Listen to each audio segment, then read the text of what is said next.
Hey guys, we had to come in from outside into this cabin, and that reminds me of a verse that talks about with Jesus being our fortress, our refuge. And in the storms of life, sometimes you just got to seek shelter.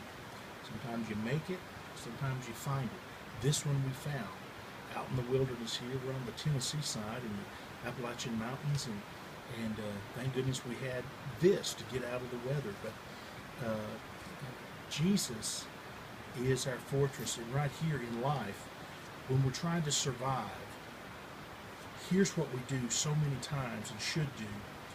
This is a shelter. It's a fortress. We go into it. And the first thing we've got to do is not stand up in the wilderness and make ourselves known if we know an enemy, animal, man, or whomever is attacking. We go to the right place, put ourselves in the right position so that we can be safe and even defend ourselves if necessary. The Bible brings us right here. Any of these verses can lead us into the shelter that we need, into His arms, Christ's arms. So, I want to ask you a question. What's the way to heaven? Jesus. Well, I thought there were some others too. You didn't mention any of those. Are there other ways? No. No. I'm talking about getting to heaven No. after we leave this life. No. But there's another way. No. No? So what's the way? It's the one way, Jesus. Jesus? That's it? Yeah, that's it. Okay.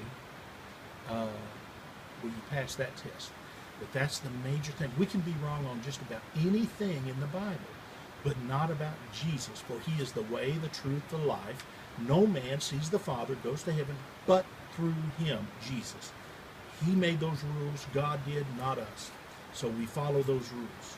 Right? Right. And we get into the shelter when we need to naturally, and we get into this shelter when we need to. We'll even make it a tent to get in there if we have to. Right? Okay.